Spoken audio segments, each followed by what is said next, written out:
Hey everybody, this is Steph with S.E.M Leather Bags. I wanted to hop on this beautiful rainy day that we have. Loving it. And kind of talk to you a little bit about what I'm seeing in the handmade purse business. Um, I follow several girls that make handbags out of their home. And I respect them, each and every one of them, because of what they do. They're raising families. It's their business, what they're doing. Creating beautiful pieces of art. A lot of them are beautiful handbags. I've been doing my handbags, oh gosh, since my son was little, and he's now 33, maybe 32, 33. So, way back in the late 1998, I think. I don't know. Anyway, I've been doing it a long time. And I do it right in my home. I don't have overhead. I don't have employees. It's just me, myself, and I. And I've been doing pretty well for myself. Now, this last year, and I've heard a lot of response from gals that make handbags, they're experiencing the same thing. Sales are down. The response on our social media is down. That could be a lot to do with Facebook and TikTok, and because I have my own personal shop on Etsy, which I've been on Etsy since way back when, at least 20 some years. And I've had several shops on there. I've had shops and I've closed them and I've reopened and I've opened 2 or 3. So give or take, in all that time, it's probably been 20 years that I've been on Etsy, and I've done pretty well. And even on Etsy, things are really slowing down. There's a huge amount of competition, and what I have noticed on Etsy is that I am seeing a lot of shops open up on Etsy that are selling, cowhide and leather bags that are made from a company that has them made over in China. They're made in mass production. So you might see a beautiful one bag that's been produced maybe 100 times. So 100 people will carry that same bag. I'm seeing a lot of that, and they're selling them for ungodly cheap prices. And you'd have to realize that the people that are making these purses are in a factory. They could be, we don't know, if they're enjoy their job sitting there doing that day after day, being paid pennies on the dollar to do it. But that is what I am noticing, is the influx of bags that are not handmade, that are not from a mom sitting in her home with her little children running around, cutting out purses from leather, cowhide, sewing them up. We're getting such an influx of these bags. And they're overselling our bags, our custom made, our handmade, are one of a kind. You won't see more than just one bag of that style, that design, that cowhide, that leather being carried around. So I don't know what to do about it. Now myself, I just ride the wave, and my busy time is during the holidays.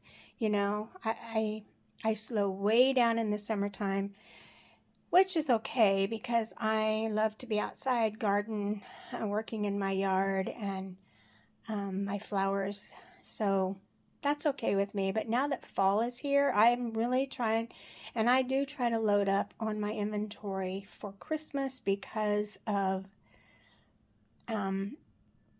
the amount of orders that I get during Christmas. So, but my heart goes out for these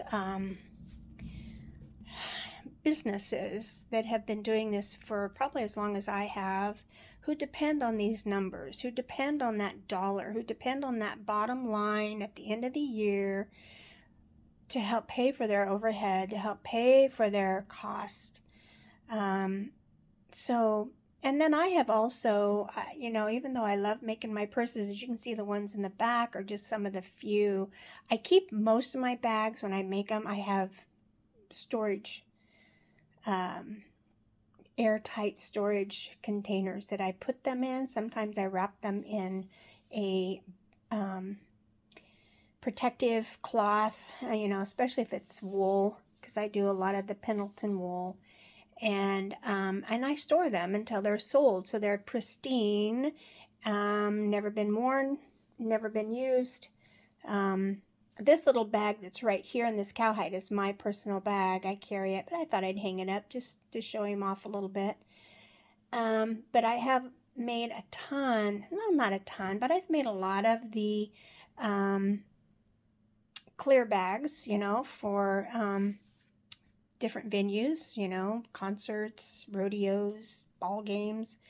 And I have done pretty well with those in the last month or so. But yeah, and then so I have gotten into what I was leading up to was the fact that I've gotten into a lot of the home decor. That's a stack of pillows that I've just finished up. And then I've got my tissue box covers there, and then down below is a lot of the frames, cowhide frames that I make. And and then this pretty pillow here on my leather chair. I have not posted him yet, but he's pretty. And I've got a lot of things down in my leather room. This is my office where I do my computer work, printing orders. I just took orders up to the post office this morning, and so, but I just wanted to hop on and just say that I am experiencing the same thing that all of you are, in the lack of notifications when I post. I don't get near as much likes, comments. I would appreciate if you follow me on my business page, S.E.M Leather Bags, or in my group page. Just commenting or clicking, yes, I like, or I'd like to see it done a certain way. But it just helps me to get out there into the TikTok world or into the Facebook world. I have a lot of people that follow me on TikTok, but when I post a video of maybe a new bag that I've made or something new added to my Etsy shop, I get very little response on that. So it's nice if you can respond, but and I appreciate each and every one of my customers. Let me tell you, I do. I have a good group of women, even men, that follow me. In fact, I'm working with one gentleman now on some custom pillows that he wants made out of cowhide and leather. And so I'm very attentive to his needs and the other customers that get a hold of me, their needs. So yeah, it's I don't want to say it's a dog eat dog world when it comes to making purses, but what I want the public to know is when you go to look at a purse, you could go to, Buc-ee's is a perfect example where you can go out and buy one of those cowhide and leather bags and pay $50-$60 for it. And yeah, you've got a nice bag. But it wasn't made with love. It wasn't made in someone's home. It wasn't cut out on the kitchen table, or it wasn't cut out on the floor where you've got to lay out your huge hide and make room to be able to cut it out. I have since moved into my basement. I have a nice leather room where I have all my, the room to do all that. But there are, people that, you're using whatever space you can. I have looked into retail space. I have thought about it. And, I am looking at a space here in my little town. I would pay for the building. I would not rent it. I would not lease it. That way, it's on my terms. But I don't know. I just can't get myself to do that. And so I work out of my home. Everything I have made by hand when it comes to my purses, my pillows, the photo frames, the wallets, the clutches, just everything.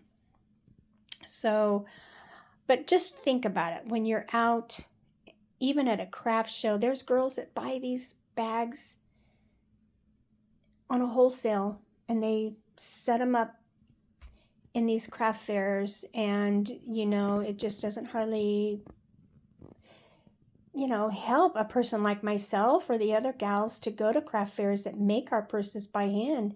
And she's sitting next to you and she's bought bags from a company that makes them overseas. So it's hard, it's very competitive, and those are beautiful bags. I've seen them. I've even almost bought myself one. But yeah, it is hard. So just remember the small business owner, the small person who makes their purses by hand, who does it in the home where they live, or they may have a big farm Quonset that they've set up in, whatever. But anyway, just remember, when you buy homemade, you're buying from somebody who has created this out of love and out of, looking at it to someone to buy. So just keep us in mind at Christmas time, the small purse owners, business, and leather maker, leather crafter, and then also anybody who does this. It's just they mostly depend on this as their income.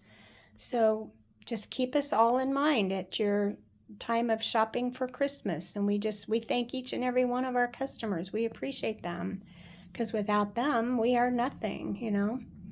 So thank you guys, and God bless.